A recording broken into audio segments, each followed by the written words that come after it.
राजाओं का वृत्तांत पहला भाग अध्याय 10। राजाओं का वृत्तांत पहला भाग अध्याय 10। जब शिबा की रानी ने यहोवा के नाम के विषय सुलेमान की कीर्ति सुनी, तब वह कठिन कठिन प्रश्नों से उसकी परीक्षा करने को चल पड़ी। वह तो बहुत भारी दल और मसालों और बहुत सोने और मणि से लदे हुए ऊंट साथ लिए हुए यरूशलेम को आई और सुलेमान के पास पहुंचकर अपने मन की सब बातों के विषय में उससे बातें करने लगी। सुलेमान ने उसके सब प्रश्नों का उत्तर दिया। कोई बात राजा की बुद्धि से ऐसी बाहर न रही कि वह उसको न बता सका। जब शिबा की रानी ने सुलेमान की सब बुद्धिमानी और उसका बनाया हुआ भवन और उसकी मेज पर का भोजन देखा और उसके कर्मचारी किस रीति बैठते और उसके टहलुए किस रीति खड़े रहते और कैसे कैसे कपड़े पहनते रहते हैं और उनके पिलाने वाले कैसे हैं और वह कैसी चढ़ाई है जिससे वह यहोवा के भवन को जाया करता है, यह सब जब उसने देखा तब वह चकित हो गई।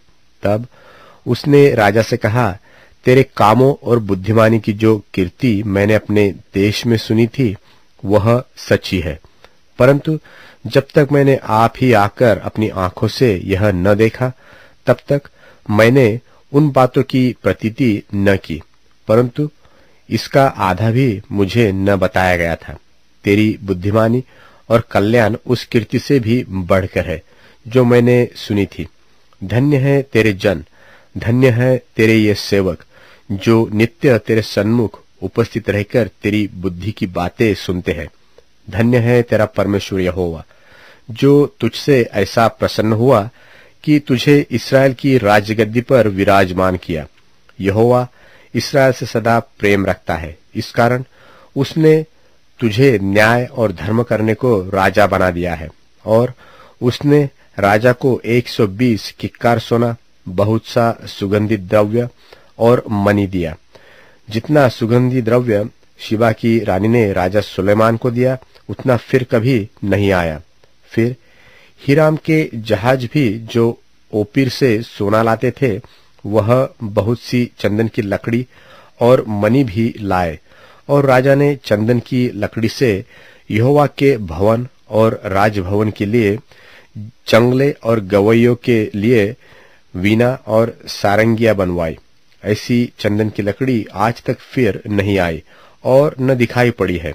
और शिबा की रानी ने जो कुछ चाहा वही राजा सुलेमान ने उसकी इच्छा के अनुसार उसको दिया।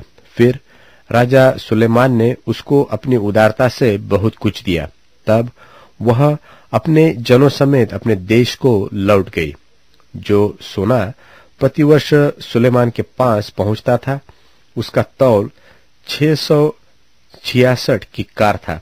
इससे अधिक सौदागरों से और व्यापारियों के लेन देन से और दोगली जातियों के सब राजाओं और अपने देश के गवर्नरों से भी बहुत कुछ मिलता था। और राजा सुलेमान ने सोना गढ़वाकर 200 बड़ी बड़ी ढालें बनवाई। एक एक ढाल में 600 शेकेल सोना लगा। फिर उसने सोना गढ़वाकर 300 छोटी ढालें भी बनवाई। एक एक छोटी ढाल में 3 माने सोना लगा। और राजा ने उनको लबानोनी वन नाम भवन में रख दिया।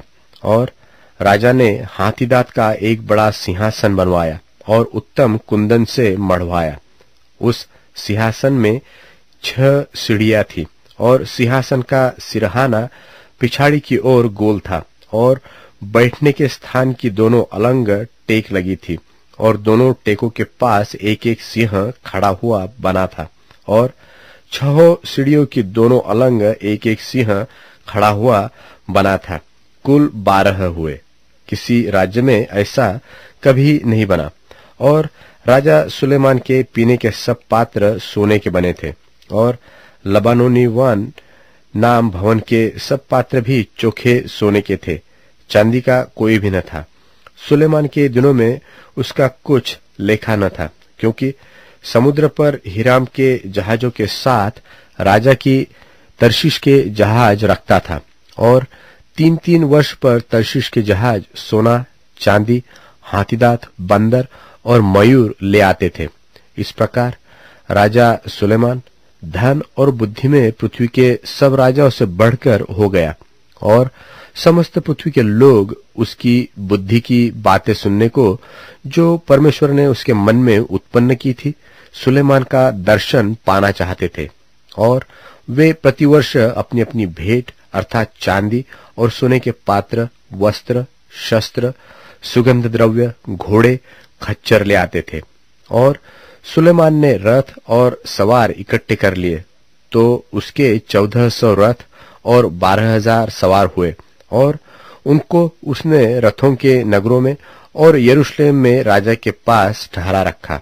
और राजा ने बहुतायत के कारण यरूशलेम में चांदी को तो ऐसा कर दिया जैसे पत्थर और देवदारू को जैसे नीचे के देश के गुलर। और जो घोड़े सुलेमान रखता था वे मिस्र से आते थे और राजा के व्यापारी उन्हें झुंड झुंड करके ठहराए हुए दाम पर लिया करते थे। एक रथ तो 600 शेकेल चांदी पर और एक घोड़ा 150 शेकेल पर मिस्र से आता था। और इसी दाम पर वे हित्तियों और अराम के सब राजाओं के लिए भी व्यापारियों के द्वारा आते थे।